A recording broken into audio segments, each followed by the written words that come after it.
এবারের সংবাদের সত্যতা যাচাই ভিত্তিক পরিবেশনা ফ্যাক্ট চেক সত্য জানুন।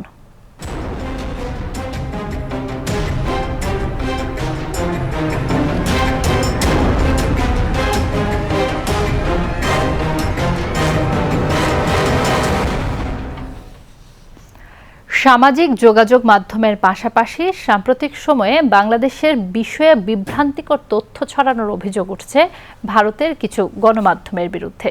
২৪শে জুলাই গণঅভ্যুত্থানের পর থেকে বাংলাদেশকে ঘিরে বিভিন্ন সময়ে যাচাইবিহীন ও অতিরঞ্জিত তথ্য প্রকাশের মাধ্যমে বিভ্রান্তি তৈরির অনেকগুলো ঘটনা সামনে এসেছে।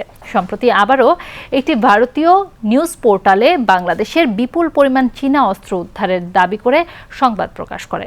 তবে এই দাবির কোনো সত্যতা নেই। বিস্তারিত জানাচ্ছেন সহকর্মী মোহাম্মদ গোলাম মর্তুজা।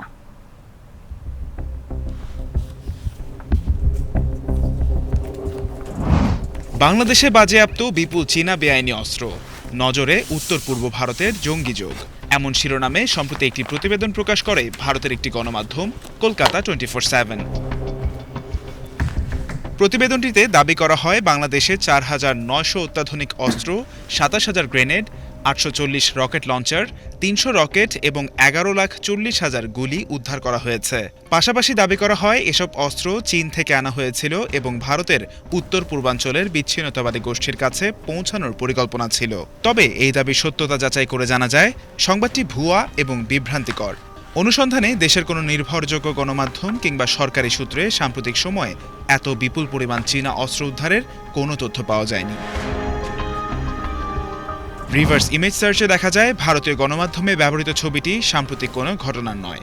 ছবিটি চলতি বছরের ৯ মার্চ চট্টগ্রামের সীতাকুণ্ডের জঙ্গল সলিমপুরে যৌথ বাহিনীর অভিযানে উদ্ধার হওয়া অস্ত্রের ছবি। সেই অভিযানের সংবাদ প্রকাশ করেছিল দেশের বিভিন্ন মূলধারার গণমাধ্যম।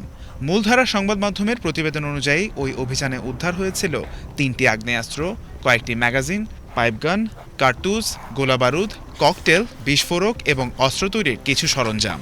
অর্থাৎ ভারতীয় গণমাধ্যমে দাবি করা হাজার হাজার অস্ত্র, রকেট লঞ্চার কিংবা ২৭,০০০ গ্রেনেড উদ্ধারের তথ্যের সঙ্গে প্রকৃত ঘটনার কোনো মিল নেই। এছাড়া কোথাও উদ্ধার হওয়া অস্ত্রের সঙ্গে চীনের সম্পৃক্ততার কথাও উল্লেখ করা হয়নি। ফ্যাক্টচেক প্রতিষ্ঠানগুলোর ভাষ্য, একটি পুরনো ঘটনার ছবি ব্যবহার করে সম্পূর্ণ নতুন ও অতিরঞ্জিত দাবি যুক্ত করে সংবাদ প্রকাশ করা হয়েছে, যা বাস্তবতার সঙ্গে সাংঘর্ষিক।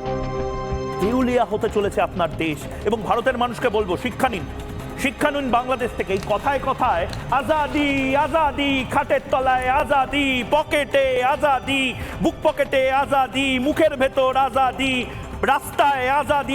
সাংবাদিকতার মৌলিক নীতিমালা অনুসরণ না করে এ ধরনের তথ্য প্রকাশ জনমনে বিভ্রান্তি সৃষ্টি করে এবং দুই দেশের মানুষের পারস্পরিক আস্থা ও সম্প্রীতিকেও নেতিবাচকভাবে প্রভাবিত করতে পারে। Mohammad Golam Murtaza, BTV news.